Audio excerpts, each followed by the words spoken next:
Before we dive into this incredible HFY sci-fi story, make sure to subscribe to the channel and hit the like button. Your support helps bring more epic tales of humanity's courage against the stars. And don't forget, share this video with a friend who loves sci-fi as much as you do. The human scientific expedition to Kepler 442b should have been routine. Dr. Sarah Chen had only brought her 8-year-old daughter, Maya, because the space station was under maintenance and there was nowhere else to leave her. It'll be educational, Sarah thought. And the planet seems safe according to preliminary reports. But magnetic storms don't show up in preliminary reports. When the electromagnetic interference hit their ship, navigation systems failed during the emergency landing. In the chaos of evacuation, Maya got separated from the group, running in panic into the dense alien forest that surrounded the crash site. "Maya!" Sarah's scream echoed through the purple forest, but only the silence of an unknown world answered back. The Vek'tari were an ancient species, about 7 feet tall with iridescent chitinous skin and 4 delicate arms. They had watched the human ship crash from a distance but didn't interfere, until they found the lost little child. Korthak, one of the Vek'tari elders, carefully approached the crying child huddled against a giant tree. Maya was hungry, cold, and terrified. When she saw the alien figure approaching, she curled up even tighter, but Korthak did something unexpected. Slowly, with gentle movements, he crouched down to Maya's eye level and began producing a melodic, comforting sound, a Vek'tari lullaby that had been calming their young for thousands of years. Maya stopped crying. There was something universally nurturing about that sound. Over the following weeks, the Vek'tari cared for Maya as if she were one of their own offspring. They modified their diet so she could eat local fruits safe for humans. They built a heated shelter for her. They taught her simple games, and most importantly, they made her feel loved and protected. On Earth, news of Maya Chen's disappearance mobilized the entire planet. This wasn't just a lost child. This was one of the first human children ever lost on an alien world. The political and emotional pressure was immense.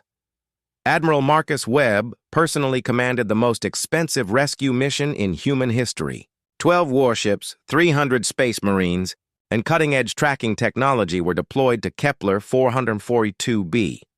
"We're not coming home without her," Webb declared before departure.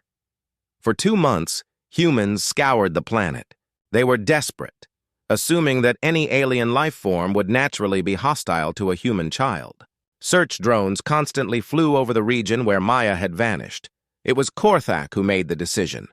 He saw the desperation in the eyes of the searching humans, heard Maya crying for her mother, and understood it was time to reveal themselves. On a clear morning, he walked into the clearing where the humans had established their base camp. He carried Maya in his arms. She had grown and was clearly healthy, playing with small Vek'tari ornaments hanging from Korthak's neck. "Mommy!" Maya shouted when she saw Sarah among the soldiers. What happened next became legend. Sarah ran to embrace her daughter but stopped when she saw the gentleness with which the alien handed her over. Maya showed no fear. Instead, she turned to Korthak and said something in Vek'tari that clearly meant, "Thank you." She's okay," Sarah whispered, tears streaming down her face.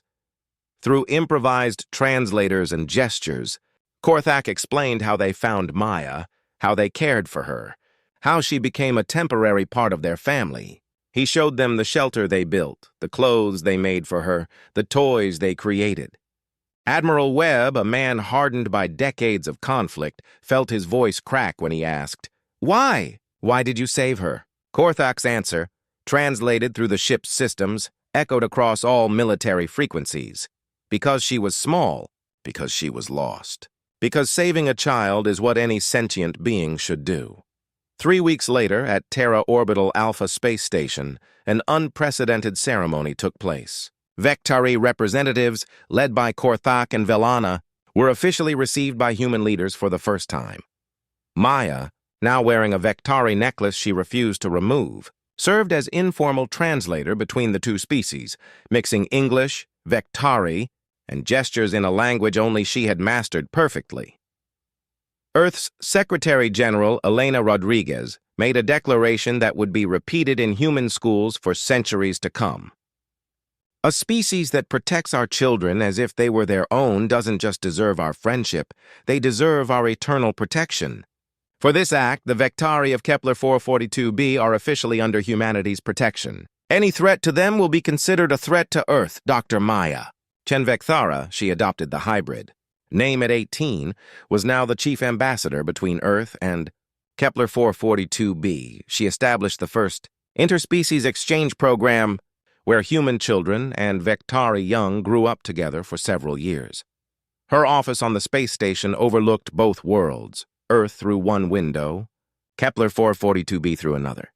On her desk, there were always two photos, one of her human family, another of Korthak and Velana, whom she still visited regularly.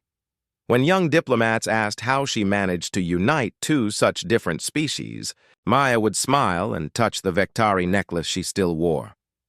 They showed me that kindness needs no translation, and when you protect someone's most vulnerable, you don't just gain an ally, you gain a family.